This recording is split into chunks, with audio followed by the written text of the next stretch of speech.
Nous allons maintenant décortiquer un petit peu la scène qui a été créée par les développeurs d'Unity. Et nous allons voir comment cette petite démo a été réalisée et quels sont les concepts qui ont été mis en place pour la création de ce jeu. Car nous allons passer à la création d'une autre. Et pour créer notre jeu, nous allons utiliser quelques ressources que nous allons piocher sur cette scène.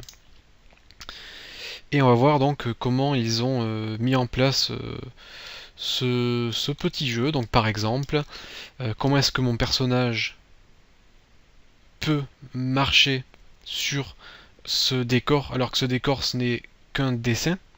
Et bien tout simplement, si je clique dessus, on voit que mon objet est entouré de petits cubes verts que vous pouvez voir ici. C'est en fait des objets de collision.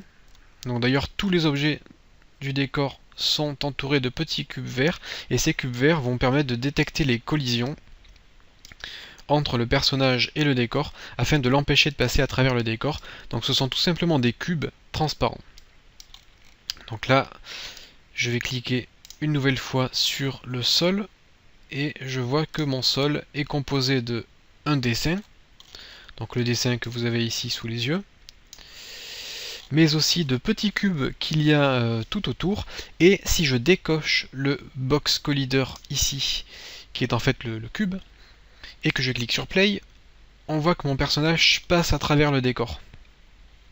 Donc voilà comment on fait pour empêcher le personnage de passer à travers le décor. On met un petit collider qui va détecter si le personnage se trouve ici et qui va l'empêcher de passer à travers les objets.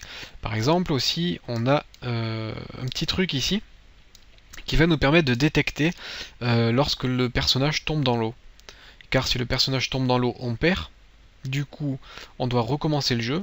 Et les développeurs ont placé un trigger. Donc les triggers, ce sont des déclencheurs d'événements. Donc là, on a un cube. On peut passer à travers ce cube, mais c'est un trigger. Lorsque le personnage va toucher ce cube, eh bien un événement va se déclencher, et cet événement, c'est la mort du personnage.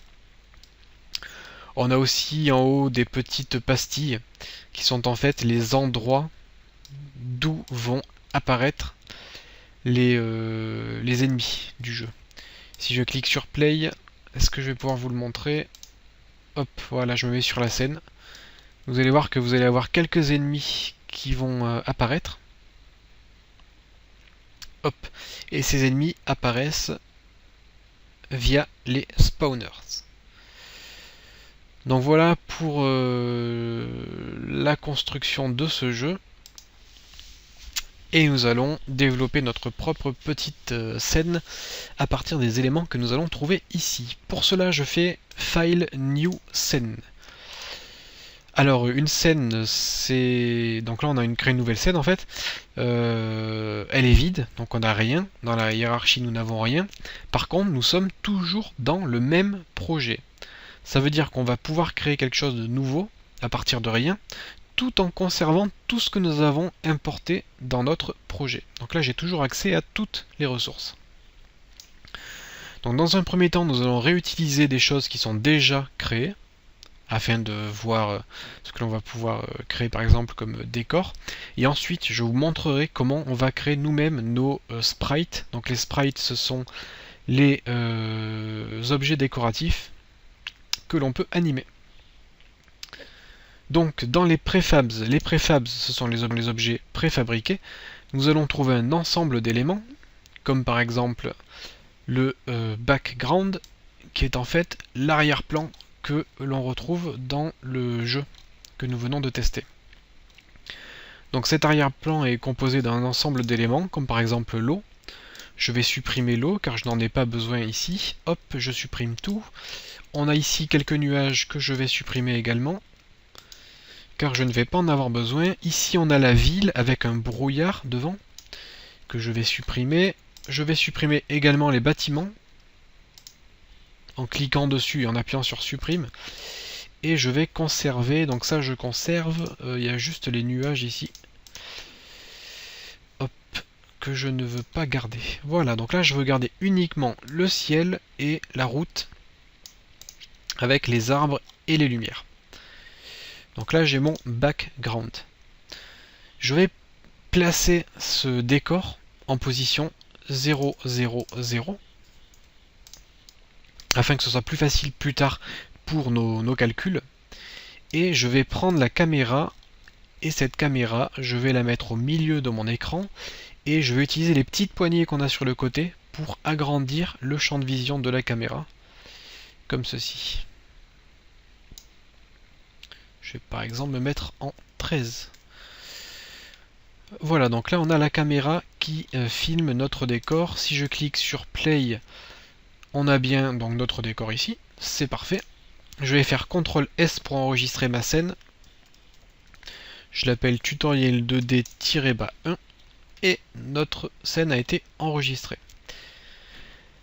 Alors, pour notre jeu, nous allons avoir besoin de plusieurs éléments. On va avoir besoin de quoi? On va avoir besoin du bus.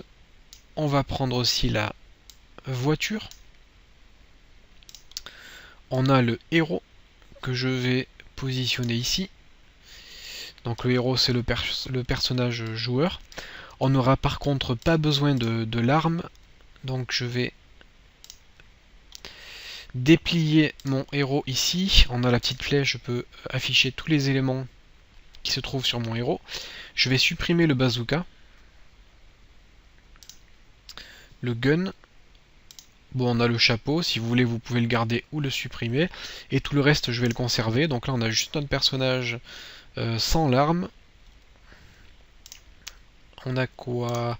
On a des nuages, mais les nuages je les placerai tout à l'heure. On a le brouillard que je placerai tout à l'heure également. Et ça suffit. Hop. Voilà, tout le reste on va pas en avoir besoin. C'est très bien, donc là je fais CTRL S et on va pouvoir démarrer la conception de notre niveau avec ces quelques éléments. Donc je vais cliquer sur Play et là on voit que, pof, mon personnage tombe. Mon personnage tombe à l'infini. Il passe à travers le décor, car ce n'est qu'un dessin et la route n'est pas solide. Alors comment faire pour rendre ma route solide? Eh bien nous allons créer un objet, hop, create other cube. Ce cube je vais l'agrandir un petit peu, comme ceci. Et je vais le placer en dessous du sol, comme ça. Alors là le problème c'est que normalement si vous faites votre jeu à la main, le cube devrait suffire et le personnage ne devrait pas passer au travers. Donc là c'est pas le cas, le personnage passe au travers. Je vais déjà le positionner en 0, 0, 0 et je vais le replacer juste pour que mon cube et mon personnage soient sur le même plan. Hop, voilà. Je positionne le personnage en 0 et le cube en 0 sur l'axe des Z afin que le cube ne soit pas plus loin que le personnage. Donc ça c'est très important pour que le personnage soit sur le cube.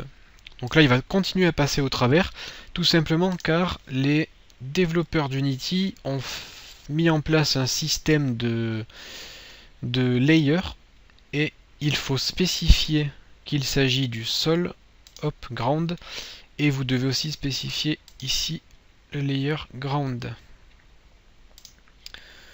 Donc en fait ils ont mis en place un système avec un petit objet ici qui s'appelle ground check qui va détecter les collisions avec le sol, par exemple le cube ici. Si je dis que mon cube c'est le sol, eh bien la collision aura bien lieu. Donc voilà, ils ont mis ça en place, c'est un choix, après nous on fera différemment. Donc là normalement il devrait plus passer au travers. Ah, il continue à passer. Je vais alors l'agrandir sur l'axe des Z.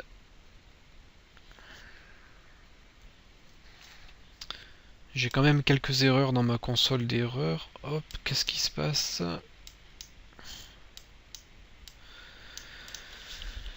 Background parallaxe.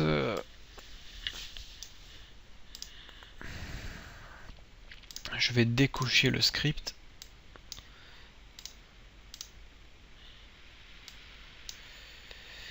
Et là, qu'est-ce qu'on me dit?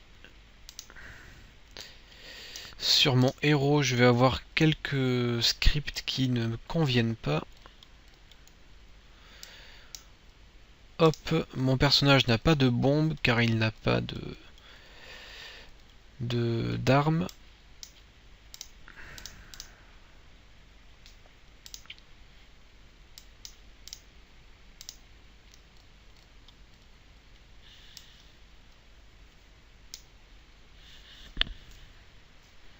Et pour l'instant, je vais décocher aussi le script santé.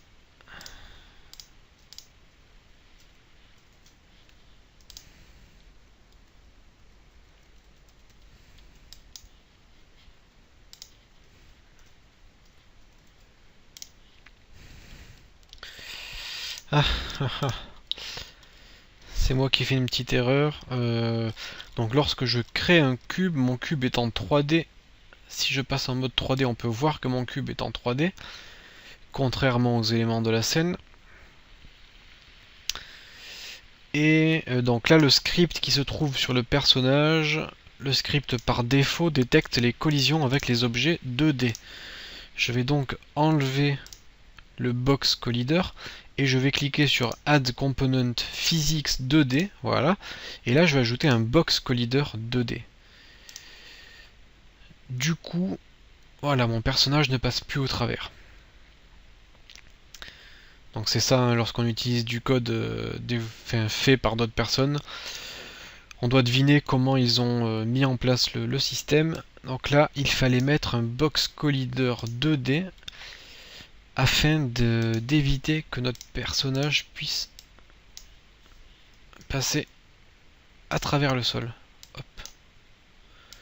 Voilà, donc là il passe plus. Par contre, voilà, si je bouge le sol, le personnage va suivre le sol. Hop, c'est parfait, voilà. Donc bien sûr, si je suis dans le jeu, je peux me déplacer de gauche à droite, je peux sauter. Et comme la caméra ne suit pas mon personnage, je peux sortir de l'écran.